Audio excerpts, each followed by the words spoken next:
Hoje a gente tem uma convidada especial aqui, a Manu Carvalho, para a gente conversar um pouquinho mais sobre as principais dúvidas de um iniciante, mas vou deixar ela se apresentar um pouquinho melhor. Bom dia, às 8 da manhã, né? Muito obrigada, XP, pelo convite, Marcelo também.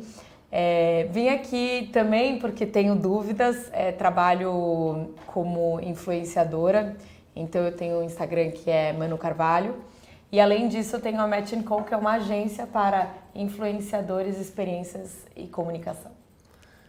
Legal, vamos lá, Manu. Na verdade, acho que só para contextualizar um pouquinho, né, a gente quer trazer um pouquinho do nosso dia a dia e desse mundo de renda variável. Cada vez mais as pessoas têm acesso à informação, né? A informação, você trabalha com isso, você sabe, está cada vez mais próxima e mais rápida, então acho que a renda variável tem ficado cada vez mais em evidência, e aí com certeza você e o pessoal também que tiver algum tipo de dúvida que quiser já enviar para a gente, tem bastante coisa a saber antes de investir nesse mundo, né? Até antes de começar aqui a gente estava conversando e a Manu estava contando uma história que acho que a gente poderia até começar por ela, acho bem interessante e dá para a gente contextualizar bem o que é esse mundo de renda variável, né? Então se você puder contar um pouquinho para a gente. É muito engraçado porque minha história com investimento, Marcelo, começou há uns 15 anos atrás, quando alguns amigos me contaram que eles investiram na bolsa e eu falei, bom, eu também preciso fazer isso, mas eu não sabia nem como. E como eu morava com os meus pais, tudo, eu cheguei pro meu pai e falei, então, pai, vamos investir na bolsa. E aí, ele também, sem assessoria nenhuma, investiu todo o meu dinheiro na Petrobras. E aí, depois, eu fui deixando o dinheiro lá, porque, enfim, eu não tinha toda essa assessoria e nem meu pai sabia como fazer. E aí, depois deu todo o BO, enfim, e a Petrobras caiu na bolsa, eu, perdi todo o dinheiro.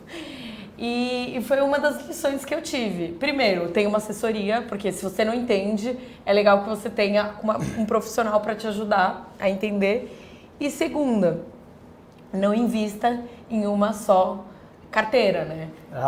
A Manu tá craque já, acho que vai ficar bem fácil esse bate-papo aqui, mas... É nada, eu sou péssima. É verdade, eu sou péssima, não entendo nada, eu só sorrio e finjo. Mas, na verdade, eu acho que é exatamente isso, né? Quando a gente fala de renda variável, o principal recado que a gente tem que deixar aqui é de diversificar, né? É muito comum que... E aí, em diversos sites, em diversos blogs, tem muita troca de informação e aí você lê que, não, essa ação aqui é a melhor, compra ela, compra aquela. Tem que tomar muito cuidado justamente por isso e sempre diversificar o portfólio, né? Então, ter uma carteira de ações, não só ações, mas como a nossa live é focada em renda variável, acho que é bom a gente falar sobre isso. Ter uma carteira de investimentos, uma carteira de ações que seja diversificada é o que vai te fazer ganhar dinheiro no longo prazo, né? Pode ser que você até acerte uma ação no curto prazo. Te dá mais estabilidade. Exato, perfeito. Eu tenho um lado um pouco de jornalista, né? Então eu já quero começar a perguntar, posso? Claro. Primeiro, eu aprendi de uma maneira super complicada o que era renda variável e fixa. Então acho que a gente podia começar por isso, assim. E também se é importante você ter um profissional que te ajude a entrar nisso, se você pode fazer sozinho. Perfeito. Vamos lá. Então, a primeira pergunta da renda fixa versus renda variável. O conceito mais básico, né, é que na renda fixa você tem a certeza de que você vai ganhar, você tem uma taxa contratada, né? Então quando você faz uma aplicação e um título público, você tem a certeza de que você vai ganhar aquela taxa contratada. Então quando você contrata Tesouro Selic, que hoje é o título mais conservador do país, você tem a certeza que você vai ser remunerado pela Selic mais aquele pequeno prêmio que ele te paga no prazo que está estabelecido ali no contrato. Então, por exemplo, hoje o Selic seria 2025. E aí envolve outro tipo de risco, por exemplo, o risco país. Se o Brasil quebrar, você não recebe esse recurso. Ou seja, se eu colocar o dinheiro no Tesouro Selic, eu nem posso tirar ele, como é, por exemplo, na Bolsa. Você pode. O Mas Tesouro... você perde.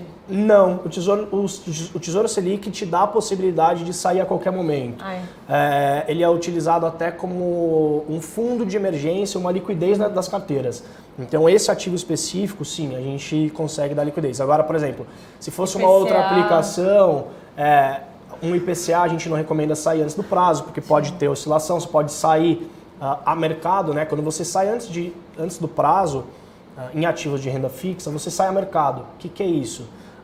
Basicamente você vai oferecer o seu título a mercado, né, vai oferecer para outra pessoa e eles vão pagar o quanto acham que vale por aquilo. Então você pode ter um desconto ali.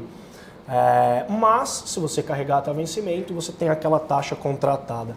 Na renda variável você não tem nenhum tipo de certeza, né? Você está apostando, você está investindo em uma empresa baseada em algum fundamento, né? Por exemplo, JBS, né? A gente teve a questão da carne na Ásia, que a demanda de carne acabou subindo bastante no Brasil, o preço da carne subiu, entende-se que a JBS iria se valorizar por conta disso. Então você tem um fundamento... E valorizou. Valorizou mais de 100% desde o começo do ano. Mas você tem um fundamento, mas você não tem a certeza de que você vai ganhar, né? Você não tem nenhuma proteção. Então é por isso que a renda variável... entende-se, né, que você tem que ter muito mais estudo, muito mais uma assessoria mais próxima, enfim, alguém te acompanhando de perto para realmente fazer esse tipo de aplicação, porque você tem que acompanhar mercado, é uma coisa que você tem que ler notícia, tem que entender muitas vezes o business naquela empresa, né, tipo, o que é JBS, qual o mercado que ela atua? Ela atua na Europa, nos Estados Unidos e na Ásia. E aí você tem que acompanhar como se comportam os concorrentes dela lá, enfim, esse tipo de coisa. E como que você pesquisa tudo isso, por exemplo? Vamos supor, tem uma pessoa que não queira ser assessorado por alguém e quer também investir nessas bolsas. Como que ele pode chegar às informações de mercado? Na verdade, toda empresa que é listada na bolsa, ela tem uma área que chama relação com o investidor. Então, se você digitar relação com o investidor JBS em algum site, em algum buscador, o Google, por exemplo, ele vai te trazer esse site. O que é esse site? Basicamente, são todas as informações, os fatos relevantes que estão impactando aquela empresa. E eles são obrigados, por ser listados e terem uma governança, eles são obrigados a colocar essas informações nesse site. Mercado aberto, né? Exato. Mas mais do que isso, né? Hoje na XP a gente tem assessoria de renda variável, a gente tem o time de assessores está super preparado para ajudar essas pessoas e a gente tem uma equipe de research, de pesquisa sobre renda variável. Então, a gente tem hoje uma área bem robusta, a gente trouxe o Karel Luketic, que é uma pessoa que trabalhou muitos anos no Bank of America e que é o head hoje do nosso time de research. E a gente tem diversas outras pessoas que trabalham com ele que estão olhando o mercado todos os dias. E aí eles montam algumas carteiras pensando só em renda variável. Então, por exemplo, a gente tem a carteira recomendada da XP, que é uma carteira mensal de ações, que é composta por 10 ações e que esse time está olhando todas essas oportunidades. Então não sou eu, Marcelo, que vou falar para você, Manu, tem essa oportunidade em bolsa. A gente tem uma equipe que está olhando o mercado e eles só fazem isso. Só não, né? Porque é a parte, diria que é a mais difícil do mercado financeiro, mas o trabalho deles é justamente esse. Ficar o dia inteiro analisando o mercado, olhando as melhores oportunidades e montando essa carteira que é mensal. Tá? E sobre renda variável, eu estava lendo outro dia uma matéria, o que não te contam sobre renda variável? Eu acho que você podia contar um pouco do que não me contariam e aí a gente descobre ao longo do processo. O que não te conto, eu acho que você aprendeu isso de uma maneira mais dura, né? Mais chateada, mas o que não te conto são os riscos desse tipo de operação. Né? Eu vi que até alguém perguntou no chat, mas quais são os riscos de investir em renda variável?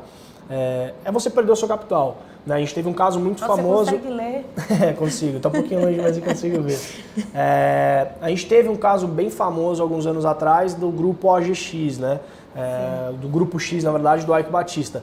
Então,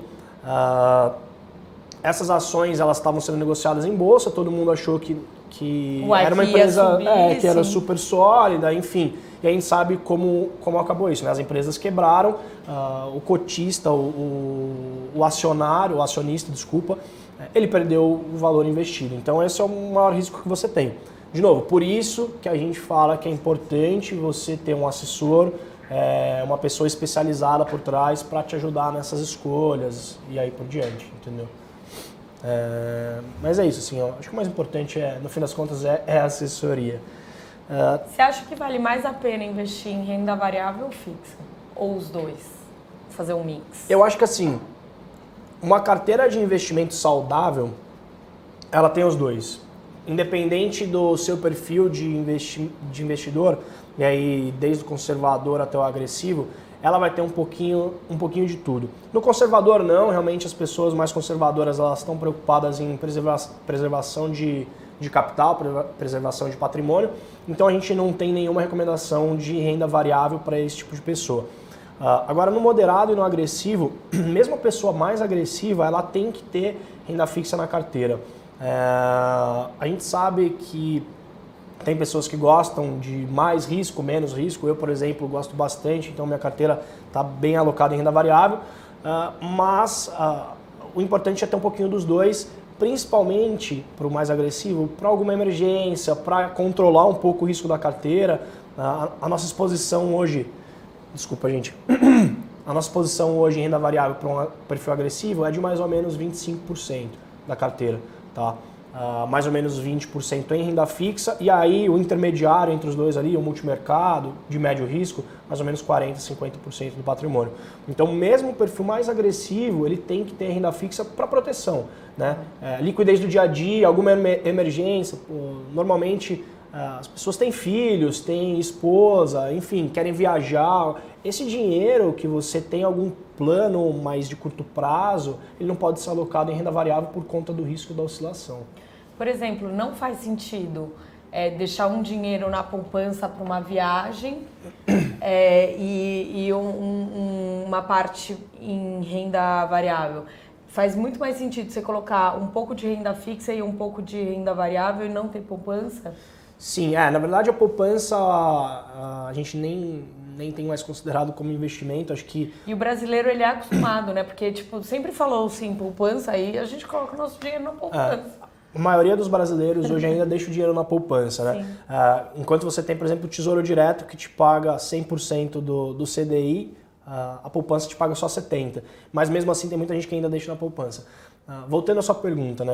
A parte de montar uma carteira, uma estratégia. Pensando numa viagem aí de 6 meses, vou viajar daqui a 6 meses, carnaval, enfim, curto prazo é renda fixa. Tesouro Selic, algum fundo de renda fixa, nada que vai te dar nenhum tipo de oscilação. Mas a poupança não, a poupança realmente o rendimento está muito ruim e a gente tem os substitutos que rendem muito mais. Então um fundo de liquidez diária, o próprio Tesouro Selic é uma opção melhor do que a poupança. Algo que eu aprendi é evitar deixar o dinheiro no banco e realmente investir, por exemplo, na Selic e tudo. Porque eu gostava de ter aquele dinheiro, tipo, ele vai ficar ali, tá ótimo, mas ele não estava trabalhando para mim, né? Exato. Também aprendi me dando mal. Que bom, a vida é ótima. Muitos investidores, na verdade, eles costumam deixar o recurso na poupança. O mercado tem mudado muito e as pessoas têm muita informação hoje, então tem mudado rapidamente. Mas muitas pessoas ainda deixam na poupança o recurso do dia a dia, vou pagar a conta no final do mês, alguma coisa nesse sentido. Mesmo assim, existem opções que são mais rentáveis, né? Então, o próprio Tesouro Selic que eu te falei, hoje a gente tem fundos na XP com liquidez, que é a possibilidade de você resgatar ele a qualquer momento, em D mais zero, né? No mesmo dia ou no dia seguinte, enfim. A gente consegue te dar esse mesmo luxo da poupança, vamos dizer assim, de ser um recurso rápido, mas com rendimento muito melhor. Então, dá pra a gente tem alternativas bem melhores do que a poupança para esse lado de liquidez também. Tem um mínimo para se investir? Em ações? Em ações. Em ações, não tem nenhum mínimo. Você está comprando, quando você compra ações, você está comprando uma parte da empresa, né? Sim. Tem empresas que valem hoje R$20, tem empresas que valem R$100 uma ação, né? O que é legal é que para fazer sentido essa alocação, a gente fala ali numa alocação de 3 a 5 mil reais pelo menos. Menos do que isso, faz mais sentido você fazer um acesso via fundos de investimento, porque você consegue diversificar o seu portfólio com um ticket muito menor. Qual que é a diferença de fundo para bolsa, por exemplo? Vamos lá. Quando você está falando de bolsa, investimento em renda variável, você tem a opção de fazer via fundos ou diretamente no mercado. Tá. Né? Diretamente no mercado é quando você foi lá e comprou a Petrobras há 10 anos atrás. Você foi lá, comprou a Petrobras, isso é o acesso que a gente fala direto ao mercado. Poderia ter comprado JBS no começo do ano, enfim, esse tipo de coisa, esse é o acesso direto ao mercado. Quando você faz via fundos de investimento, você está terceirizando a gestão. Basicamente, o que você está fazendo? Você está deixando para um gestor que acompanha o mercado ali faz 20 anos, 30 anos, que só faz isso, gerenciar e escolher as melhores ações para você. Mas o porquê que é bom, principalmente para quem está começando a fazer o acesso via fundos de investimento e não via mercado, né, direto. Quando você faz o acesso via fundos, ele vai pegar um pouquinho do seu dinheiro, um pouquinho do meu, um pouquinho do Vinícius aqui que está ajudando a gente. Ele vai pegar uma quantia considerável de recursos e conseguir montar uma carteira mais robusta, né? Então, os fundos hoje têm 400, 500 milhões, 1 bilhão sob gestão, então eles conseguem ter uma diversidade de portfólio que você, de repente, com R$1.000, com R$500 não conseguiria ter. Então é muito legal porque você acaba pulverizando, investindo em setores diferentes, em empresas diferentes e assim, tendo um ganho tão bom quanto você teria no mercado acionário, mas sem tanto risco, porque tem alguém que está monitorando aquela posição, está acompanhando aquele mercado todos os dias, entendeu? Mas qual que é o nível de confiança que eu posso ter para uma pessoa que cuide de um fundo? Porque eu sempre escuto, um amigo de um amigo meu tá abrindo esse fundo, aí eu falo, ixi, não sei. Vamos lá, na verdade na XP, o processo de admissão de qualquer fundo de investimento ele é bem rigoroso, tá? Tem diversas casas e todos os dias a gente recebe novos fundos querendo entrar na plataforma, porque hoje a gente é a maior corretora da América Latina, então tem muita gente que quer estar aqui, obviamente, mas o nosso processo, tanto para a pessoa entrar aqui, quanto para ela se manter na XP, por esse fundo ser distribuído na XP, esse processo é bem rigoroso. Então a gente tem um time de fundos que faz reuniões antes desse pessoal poder distribuir o fundo aqui. Então vai lá, conhece quem são os gestores, conversa com eles, vai no escritório. Tem muita gestora que é no Rio, né? Então o pessoal viaja até o Rio, vai lá, fica com eles um tempo, entende o dia a dia deles, quem é que toma a decisão, quão capacitadas são aquelas pessoas, onde estudaram, onde trabalharam. E aí, beleza, toma uma decisão de colocar eles dentro da plataforma. Depois que eles estão aqui dentro, a gente tem um cuidado muito grande de monitorar. Então, depois que eles estão aqui, essas visitas continuam sendo periódicas. Então, a gente vai lá, visita de novo, entende, o gestor saiu. A gente gosta muito de olhar quem é que está realmente gerenciando o seu patrimônio, né? Então, vamos supor que você, Manuela, fosse uma supergestora de um fundo. Se você, porventura, sai da asset que você está, né, sai da empresa que você está hoje e vai para outra empresa, a gente vai visitar a empresa que você estava antes, a asset, para entender se a equipe vai continuar tocando o dia a dia como antes, se eles são muito impactados, se eles são pouco impactados, enfim, se tem competência para continuar gerenciando o recurso. É comum, já aconteceu alguns casos aqui, da gente ligar para os clientes porque algum gestor saiu de alguma asset, de alguma empresa específica e a gente não estava mais confortável com aquela posição. Sim. Então a gente ligou para os nossos clientes para avisar, falou, o fulano saiu da empresa, vai abrir uma empresa dele, seria legal de repente a gente realocar esse recurso. Sim. Então, vamos ver alguma pergunta aqui? Vamos. Vou pegar aqui que eu não enxergo. Escolhe você, mano. Gente, tô lendo uma pergunta que eu não entendi nada. É recomendável para o iniciante operar day trade ou swing trade? Nunca vi. Swing trade. Oi? Gostei dessa. Vamos lá. O que é o day trade? Marcelo, que boa pergunta, viu? O que é o day trade e o swing trade? Tá. O day trade é quando você compra e vende no mesmo dia. Tá. Então, basicamente, as pessoas que fazem o day trade, elas estão acompanhando notícias de curto prazo ou algum fato muito relevante que saiu naquele dia. Por exemplo, teve uma crise do petróleo no mundo, vai ter escassez de petróleo. Saiu essa notícia, pô, vou comprar Petrobras no começo do dia e vender no final do dia. É um tipo de operação. E isso, que horas, por exemplo? A pessoa tem que tem que estar no computador, né? Aquela coisa 6 da manhã.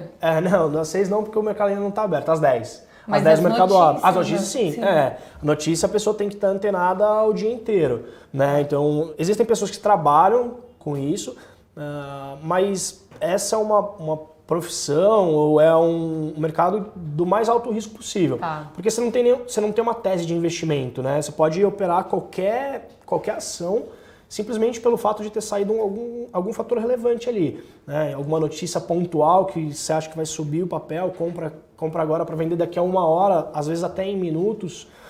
Então é mais uma especulação de mercado do que efetivamente um investimento, né? O swing trade é quando você compra e carrega essa posição. Você não vende, não encerra a posição no mesmo dia. Você pode vender daqui a 1 semana, daqui a 1 mês, daqui a 1 ano, ou carregar o resto da vida. Existem muito investidor que confia numa empresa e que carrega essa posição durante muito tempo. Como investimento, pensando em longo prazo, pensando em formar patrimônio, é muito mais recomendado o swing trade. Por conta de você conseguir efetivamente analisar a fundo a empresa, você vai olhar as teses de investimento, você vai olhar, por exemplo, qual que é a perspectiva de crescimento dessa empresa para os próximos 5 anos. Ela tem dívida em dólar, ela tem, enfim, qualquer outra coisa que pode afetar ela, dado o cenário Brasil e o cenário mundo, né? Então é uma análise muito mais profunda dos fatos que tangem aquela empresa. Tá? Então é muito mais recomendado para investimento de longo prazo, olhar todos esses fundamentos e não tomar tanto esse risco do day trade ali, de comprar e vender no mesmo dia. E normalmente quem trabalha com day trade trabalha só com isso, porque né, não dá para ter... Sim, sim. É uma profissão que tem crescido bastante no Brasil, mas a gente estava conversando, né? A pessoa tem que ficar ali no computador o dia inteiro acompanhando notícia. É por isso que quando a gente fala de ações... Para quem não tem tempo, né, a gente atende muito cliente, trabalha com outra coisa, a maioria dos nossos clientes trabalham, tem outra profissão, como você, e não tem tempo de acompanhar o mercado, né? Quantas vezes por dia você abre lá um site de notícia especializado em mercado financeiro para acompanhar algum tipo de notícia? É por isso que muitas vezes a gente vai preferir, de novo, fazer aquele acesso via fundos que eu estava te falando, do que via uma carteira de ações, porque a carteira vai exigir que você acompanhe. Obviamente que se você gosta, que se você quer estudar esse mercado, quer se aprofundar no tema e tem tempo para isso, né, tem flexibilidade no seu dia a dia para isso, faz sentido. Às vezes você tem uma visão de mundo que é diferente, que de repente você vai acertar uma posição que ninguém está vendo, mas é raridade. É por isso que a gente gosta de realmente trabalhar com os melhores, os maiores gestores do mercado, né? A questão dos fundos, a gente se sente bem mais confortável, bem mais tranquilo terceirizando essa gestão. Então, vamos ver se a gente acha mais uma pergunta. O José perguntou aqui sobre fundos imobiliários, né? Expectativas sobre fundos imobiliários da construção civil. Pouca gente sabe, Manu, e aí a minha pergunta é: você sabe o que são fundos imobiliários? Não faço ideia. Vamos lá, então puxando o gancho aqui do... Não, eu tô falando, eu não sei José, nada. não, legal. Eu venho aqui, ó. Não, legal. Vamos lá. Fundo imobiliário, na verdade, o fundo imobiliário, o conceito de fundo é a mesma coisa, né? Sim. Um fundo de recursos de várias pessoas diferentes, utilizados em empreendimentos imobiliários. Né? Então são fundos que vão, de repente, comprar shoppings, comprar lajes corporativas, enfim, depende do setor de atuação deles. Tá? O porquê que a gente gosta bastante desse tipo de ativo... Tem algum mínimo para você entrar nesse fundo imobiliário? Fundo imobiliário, a maioria das cotas hoje gira em torno de R$100. Você não tem nenhum custo aqui na XP, não tem custo de corretagem, nada assim, então você pode comprar simplesmente R$100. É um ativo de renda variável também negociado em bolsa, então ele vai oscilar todos os dias. por que a gente enxerga que fundos imobiliários têm uma perspectiva bem interessante para os próximos anos no Brasil? A gente está acompanhando o noticiário, vocês devem ter visto, para quem acompanha um pouco mais de perto, até o próprio Paulo Guedes falando que a taxa de juros deve permanecer um pouco mais baixa. Tá baixa, né? Já está baixa e permanecer baixa por alguns anos, né? Como isso efetivamente afeta os fundos imobiliários? Se você pensar, o fundo imobiliário ele se beneficia muito da taxa de juros mais baixas. Por quê?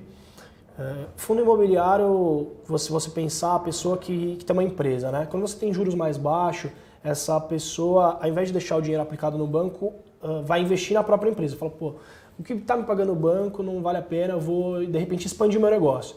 Imagina uma pessoa que tem uma fábrica e resolve agora construir uma outra fábrica, ou alugar uma outra fábrica, é aí que o fundo imobiliário entra. Então, os juros mais baixos movimenta a economia, né? Aumenta o consumo, aumenta a circulação de mercadorias, e aí a gente tem um benefício desse tipo de ativo. Então a gente aposta muito nesse tipo de ativo, principalmente para o próximo ano, né? A gente deve ter uma volta do PIB, a gente fala muito aqui na XP que esse ano foi mais, o primeiro ano do Bolsonaro foi mais para arrumar a casa, né?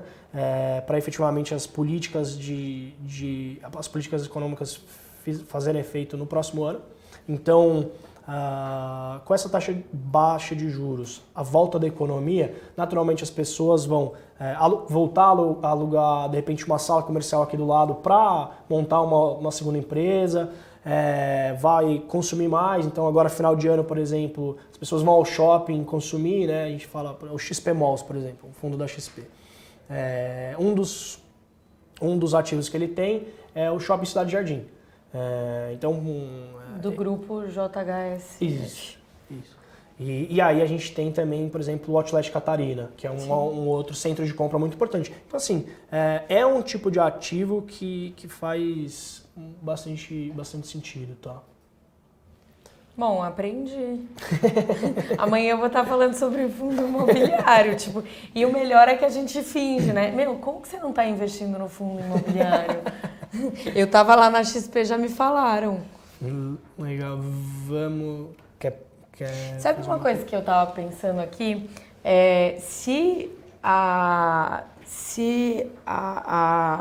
Hoje a taxa tá mais baixa, né, que você tava falando, então não faz mais sentido investir em PCA, tudo que você tem rendimento com... A gente tem migrado muito o perfil da nossa carteira na XP. Sim. Né? Desde o começo do ano, desde janeiro, a gente tem migrado bastante da renda fixa, a parcela que a gente destinava à renda fixa, para multimercados ou renda variável. Então, para você ter ideia, no começo do ano, a nossa alocação num perfil moderado em renda variável era de 5 a 7,5% da carteira total dele. Então, se a pessoa tem 100 mil reais, ela vai aplicar ali 5 mil reais em renda variável. Hoje essa alocação chega a 17,5%, se o perfil for mais agressivo ali, de repente até a 25% da carteira. Entendi. Porque realmente a renda fixa a gente enxerga para o médio prazo, e até talvez para o longo prazo, que ela vai funcionar como uma defesa da carteira. Sim. Então é aquela parte que vai te dar conforto, a parte que vai oscilar, que não vai oscilar, na verdade, né, que vai te dar um pouco mais de segurança. Mas que também você não ganha tanto, né? Você não vai ganhar tanto, exato. A gente entende que daqui para frente, com esses juros mais baixos, realmente a renda variável vai ser quem vai puxar a rentabilidade para cima da carteira. Tá. Quer ler mais perguntas? Vamos ver. Existe um número máximo ou mínimo de ações por uma operação em bolsa, do Igor? Número máximo ou mínimo de ações. Na verdade, assim, não, você pode comprar ações, você vai operar sempre por lote, né? Então, na verdade, não sempre, mas normalmente você vai comprar lotes de 100 unidades. Então, múltiplos de 100. Se você quiser, você pode comprar no mercado fracionário, que a gente chama, que aí é de 0,99. Então, você pode operar qualquer valor, seguindo essas características. Mas a gente recomenda os lotes cheios, porque ele tem mais liquidez, tem mais negociação no mercado. Agora, se você quiser comprar 50 quantidades, por exemplo, de Magazine Luiza, como eu faço isso? Você coloca o mesmo código que você compraria, que você faria para comprar Magazine Luiza, então MGLU3, só que na frente você coloca um F de fracionário. O que muda basicamente é isso, que você vai comprar, de repente, metade de um lote ou uma parte de um lote ali, menor do que um lote inteiro. Então é possível fazer operações na bolsa com lotes menores do que 100, mas a gente não recomenda, por conta da liquidez de mercado mesmo. Quantos por cento dos brasileiros hoje investem em renda variável? Você tem uma noção disso? Mais ou menos 1% da população. Nem 1%, na verdade. Muito pouco, a gente né? tem hoje 240 mais ou menos milhões de habitantes no Brasil, em torno de 1 milhão de pessoas estão cadastradas, né, não operam efetivamente, então 0,5%. Se a gente olha os Estados Unidos, mesmo o cara mais conservador nos Estados Unidos, ele tem uma carteira de ações, né? Mais de 80% dos americanos eles estão em bolsa de valores. Então é por isso que a gente acha que esse é ainda um mercado muito embrionário no Brasil e que vai crescer bastante nos próximos anos, né? A gente aposta bastante nisso. O conteúdo ajuda muito, né? Porque Com quanto certeza. mais as pessoas entenderem o que acontece e até quando quiserem entrar para esse meio, vai ajudar. Com certeza, com certeza.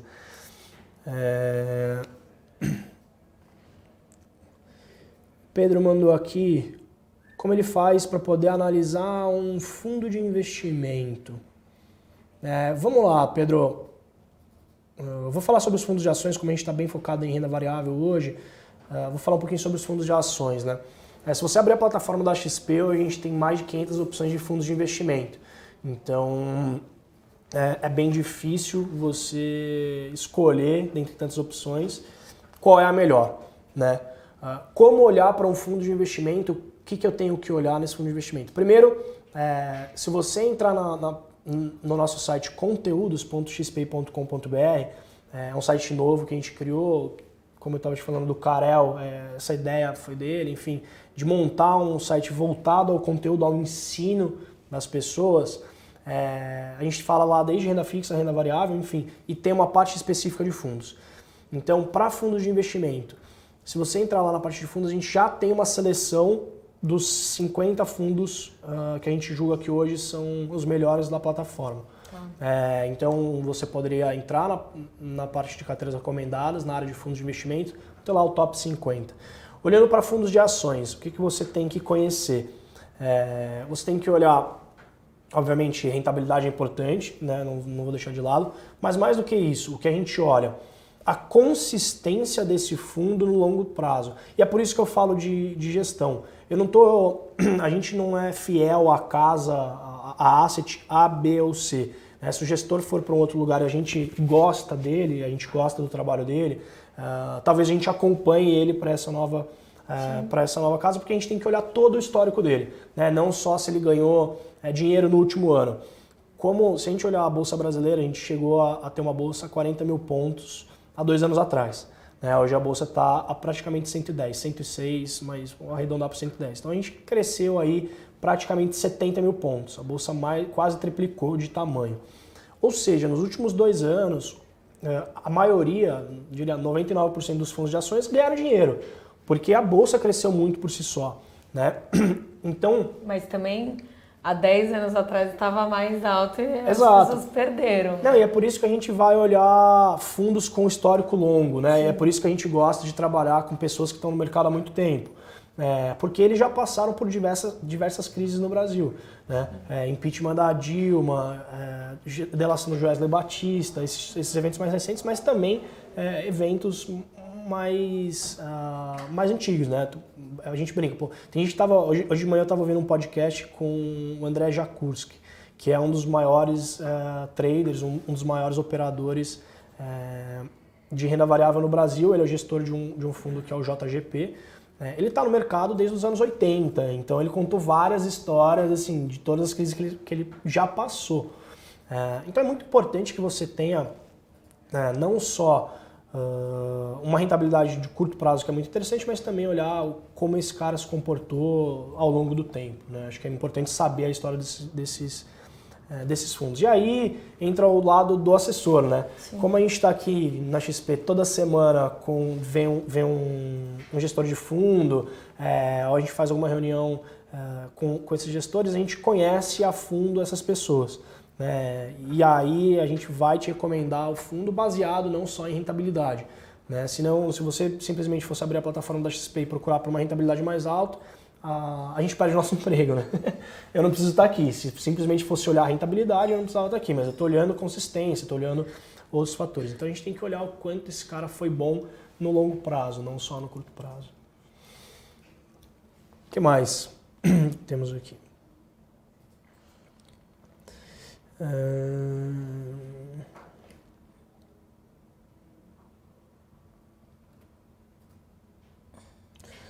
O Cristiano mandou aqui uma pergunta interessante. Pensando em 5 anos para atingir R$1 milhão, partindo de um investimento inicial de 500 mil, ou seja, ele quer dobrar em 5 anos, né, com aporte mensais de 5 mil. Qual seria o melhor caminho? Cristiano, vamos lá. Na verdade, primeiro de tudo, né, a gente tem que entender qual é o seu perfil de investidor. Você é uma pessoa que está apta e que gosta de correr risco, gosta de arriscar, você vai se sentir confortável, por exemplo, esse foi um mês muito duro para a Bolsa. Né? A gente chegou a bater praticamente os 110 mil pontos, ela recuou desde o começo do mês, oscilou bastante, então muita carteira performou negativa esse mês. Então você se sentiria confortável com, por exemplo, ter 500 mil reais e no final do mês você ter de repente 495, ter perdido 5 mil reais? Me sinto confortável, Marcelo, ok, esse é o primeiro passo. Então, o primeiro passo é sempre entender qual é o seu perfil de investidor. Conservador, moderado, agressivo. Obviamente que a gente não vai só se ater, né, nesses perfis, porque a gente tem 250 milhões no Brasil, não dá para falar que existem 3 perfis de investidor. Né? Mas o primeiro contato, acho que seria muito importante com o assessor de investimento para a gente entender o seu perfil de investidor. Você tem filho? Não tem filho? Você é casado? Pretende se casar? Nesse meio tempo, enfim, a gente tem que fazer um planejamento do seu patrimônio. Por que, por exemplo, essas situações de vida fariam diferença para um investidor? Por exemplo, você pretende se casar, ou seja, o assessor ele entende que o dinheiro vai ser resgatado e por isso, eu não entendi. Tá, legal. Vamos lá. Na verdade, assim, qualquer informação, na verdade, toda a informação ela é importante na hora de montar uma carteira de investimento. Né? Se a pessoa vai se casar daqui a 6 meses, vai gastar, sei lá, 10% do que ela tem acumulado, eu preciso saber disso. Porque essa parcela eu não posso arriscar. Não é uma parcela que eu possa, por exemplo, alocar em renda variável, né? Porque pode ter oscilação no meio do caminho. Então, eu tenho filhos pequenos, beleza. Eu tenho filhos pequenos, mas sou funcionário público. Essa é uma questão que pra gente é primordial. Eu sou funcionário público e tenho estabilidade, né? Sou juiz, ganho X por mês e tenho estabilidade. É uma coisa. Agora, se você trabalha numa grande empresa, é outra coisa. Então, tudo isso vai fazer com que a gente monte uma carteira pensando uma reserva de emergência maior ou menor. Eu tenho um filho pequeno, a idade do filho também importa, né? Eu tenho um filho pequeno, criança pequena normalmente fica mais doente, né? Então, meu filho fica mais doente, pode ser que você precise de um recurso maior em liquidez, vai se casar, enfim, esse tipo de coisa para a gente saber como distribuir as coisas, tá? Eu acho que essas informações são fundamentais para a gente montar uma carteira vencedora para atingir os objetivos. Então, acho que o ideal seria ele entrar em contato com o nosso time de assessores, né? A gente está disponível no 4003-3710 para conversar com o nosso time e entender como é que a gente realmente consegue te ajudar a atingir esse objetivo. Acho que não tem uma regra, uma fórmula matemática, uma mágica, uma receita de bolo para chegar nesse objetivo. Mas entender realmente a fundo tudo que se passa na vida da pessoa. Né? A gente gosta de ter realmente essa proximidade com todos os nossos investidores. Alguém me pediu para falar sobre opções aqui. Mais de uma vez, meu xará, o Marcelo, ele pediu mais de uma vez, vou falar um pouquinho sobre opções. Né? O que são opções e por que operar ou não esse tipo de ativo. Né? Então, eu poderia falar um pouquinho de operações e opções, principalmente para iniciantes. Vamos lá, Marcelo. Na verdade, opções... Sabe o que é opções? Nem ideia? Um chute? Opções de compra? Lá, viu? Você sabe. Você pesquisou bastante, estudou. Eu vou ter a cabeça para pensar. Boa. Que deve ser, né? É isso. Então, a opção de compra, por exemplo, da Petrobras. Você tem a opção de comprar a Petrobras no futuro a um valor pré-estabelecido. Por que alguém faz isso, né? Ou vender também. Ou vender, você tem a opção de compra ou de venda. Então eu acho que a Petrobras vai subir mais do que R$30 daqui a 6 meses. Então eu posso comprar uma opção de comprar a Petrobras daqui a 6 meses a, por exemplo, R$28. Se eu acertei e daqui a 6 meses tá mais do que esses 28 que eu tenho no contrato ali, faz sentido eu comprar, né? Porque vai chegar lá na data, eu posso comprar a Petrobras mais barata do que ela está no mercado, entendeu? Entendi. Então, é um derivativo, ela deriva de uma ação, né? Mas não é para... E para vender, como é que... É a mesma coisa, você tem uma opção de venda de Petrobras. Você pode apostar, por exemplo, a Petrobras vai cair mais do que esse valor. Então você pode, por exemplo, vou travar a minha venda de Petrobras em R$30 daqui a 6 meses. Daqui a 6 meses, quando Você chegar... precisa trabalhar com esse período de mínimo de 6 Não, meses? não. Ou, tipo, daqui a um mês, Na verdade, eu não. acho. Normalmente, as opções são até mais curtas, tá? As opções negociadas em bolsa, elas vão de 1 a 3 meses. Tá. Mais do que isso, teria que ser feito através da nossa mesa de operações. Tá. Então, aí teria que entrar em contato, porque já não tem tanta liquidez. O mercado ainda é muito pequeno no Brasil. Mas são ativos de altíssimo risco. Eu diria que são do mais alto risco possível dentro de qualquer investimento. Por quê? Na opção, quando você chega lá no vencimento, se você não exerce ela, que é, ok, vou ficar com esse papel, esse dinheiro some. No linguajar mais popular aqui a gente fala que ele vira pó. Então é um contrato com uma data estabelecida, só que se você chega lá na frente e não exerce ele, por exemplo, vamos supor que... Eu aposto que a Petrobras vai estar R$30 e está 25, eu não quero mais vender porque... Exato. Não, por exemplo, você acha que a Petrobras vai estar R$30. Chegou, você tem a opção de comprar ela a R$30. Chegou lá, ela está a 25, o mercado caiu. Ao invés de por que você compraria alguma coisa a 30 se você pode comprar direto no mercado a 25, entendeu? Sim. Então não faz sentido você exercer a 30. E aí você perde esse recurso, esse contrato se expira. Entendeu?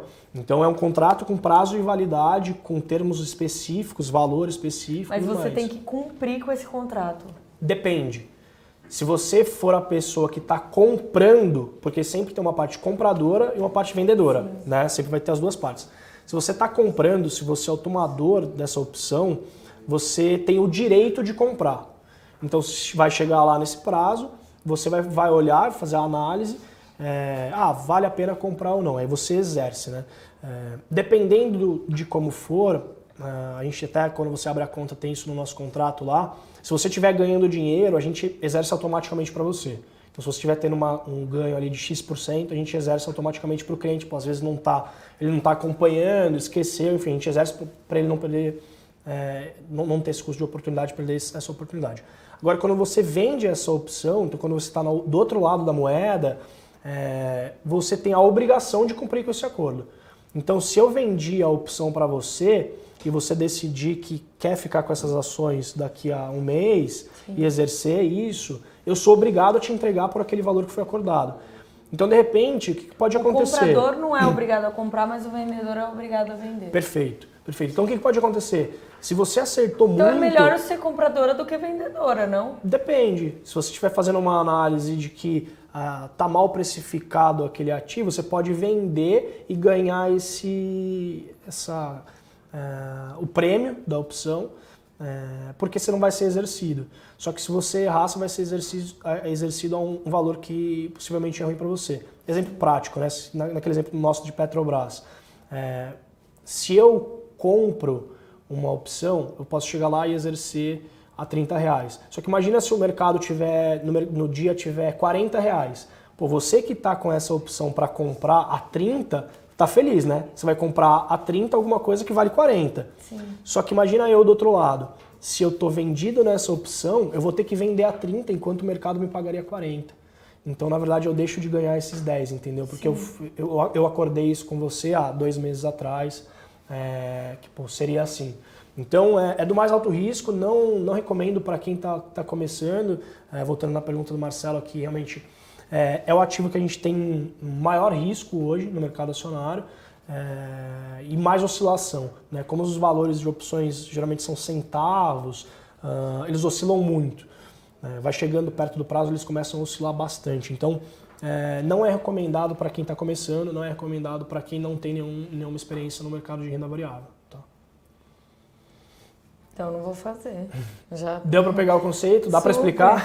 Não, ó, fundo imobiliário, eu já tenho aqui o resumo na cabeça. Opções não. Vamos lá. Alguma que você achou mais interessante aí? Como saber sobre o IPO de uma empresa? Existe alguma plataforma que eu possa consultar? Legal. IPO, na verdade, é uma oferta inicial de ações, né? A gente vai ter um painel hoje, mais tarde, só sobre IPO. Então, acho bem legal acompanhar a nossa programação do dia, porque a gente vai ter uma hora dedicada só a esse tema. Mas a gente tem uma área de IPO, de ofertas públicas, dentro do nosso site da XP. Então, se você já é cliente de XP, é só entrar na sua conta em produtos, ofertas públicas, e aí vai ter todas as ofertas que a gente está participando. E aí tem ofertas desde renda fixa até fundos imobiliários, renda variável, enfim. E você já compra pela plataforma? Você já consegue fazer a reserva. Basicamente, o IPO, essa oferta de ações, ela tem uma data para começar, né? Então, durante um certo período, a empresa capta esse recurso, vai captando de diversos investidores, aí chega na data, aquele ativo passa a valer, efetivamente. Então, já tem várias que estão abertas, que fazem sentido. Como é um tema muito delicado, a gente nem não pode recomendar, não pode fazer nenhum tipo de recomendação, realmente é uma decisão, como tem bastante risco, né? É uma oferta inicial de uma empresa, né? Uma empresa que está abrindo capital na bolsa normalmente. É bastante delicado, então realmente é importante que leia o prospecto, leia todo aquele material. É bem robusto, mas é importante que você tenha todas as informações para tomar essa decisão. Recomendável ou não? Depende do seu perfil de investidor, de novo. Eu amo. Mas, por exemplo, eu sou uma investidora moderada para arriscada. Ó, que bom, eu não me encaixo em nenhum dos dois, sou dessas. Não, mas é porque, assim, eu quero ter uma estabilidade, mas ao mesmo tempo eu sou uma pessoa que gosta de arriscar. Uhum. Hoje, no momento, eu tô arriscando um pouco menos porque eu tô abrindo uma empresa, enfim. Então, eu preciso de uma estabilidade financeira maior. Você acha que para mim, por exemplo, seria... Quem quer um pouco mais... Eu estou no momento que eu preciso de estabilidade, mas ao mesmo tempo eu gosto de arriscar. Faz sentido, faz sentido. Essa oferta inicial, muitas vezes, de novo, o mercado de renda variável já é pequeno no Brasil, né? Esse mercado de ofertas públicas é muito pequeno. Então tem bastante oportunidade. Obviamente que tem que tomar bastante cuidado, porque como não é uma empresa que já está listada, você vai ter que buscar informações no prospecto ali, e normalmente são materiais bem densos, de 200, 300 páginas para ler. Tem que ler tudo. Tem que ler tudo, é importante ler tudo. Já não é para mim. Mas, por exemplo, lembra que a gente conversou logo no comecinho que tem os sites de relação com o investidor?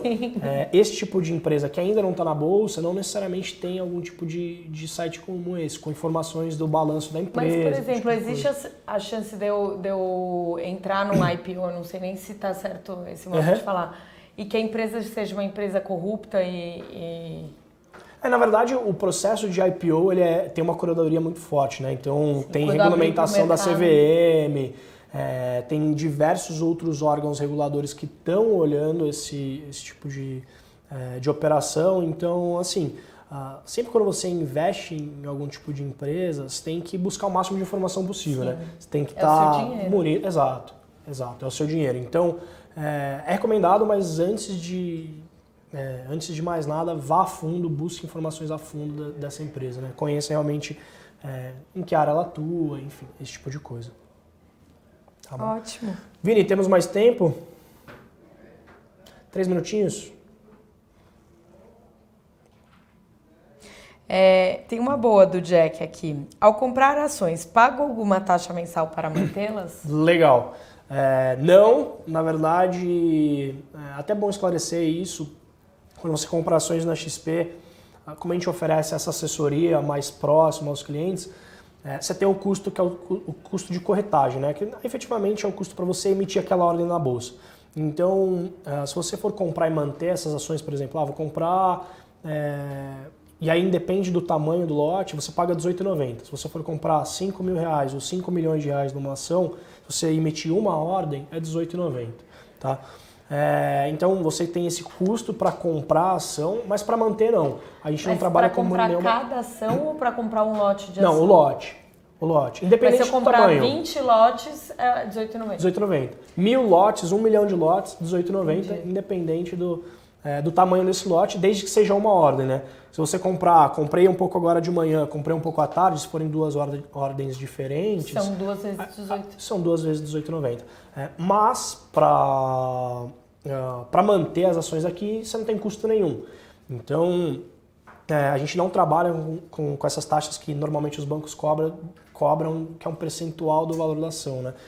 É muito comum no mercado, mas a gente não cobra nenhuma taxa nesse sentido. Tem uma outra aqui que eu achei legal. Existe algum aplicativo para investir? Da XP, sim. A gente tem 2 aplicativos, a gente está integrando os dois. A gente tem o aplicativo hoje que é focado em bolsa, que é o XP Trader. Então é para quem vai comprar, o layout dele é bem amigável, bem focado em negociações aí de bolsa de valores, né? As compras do dia a dia ali. E um outro que está com todos os outros produtos. Então tem a renda fixa, tem o Tesouro Direto, fundos de investimento, previdência privada, enfim, todo esse tipo de coisa. Então a gente tem 2 aplicativos, o XP Investimentos e o XP Trader, destinado a todo o nosso público, aos nossos clientes. Perfeito? Gente, a gente vai ter que encerrar. Agradeço muito, Manu, pela sua participação. Foi muito legal ter você aqui com a gente. De verdade, obrigado. Na sequência, para quem estava falando bastante de fundos e gestão e tudo mais, a gente tem 2 convidados bem especiais, que é o Henrique Breda e o Florian Bartonek. São 2 das pessoas mais importantes, dos gestores mais importantes do mercado. Então, peço que vocês aguardem aí 2, 3 minutinhos que a gente já vem na sequência com eles. De novo, obrigado pela sua participação. Obrigada, gente.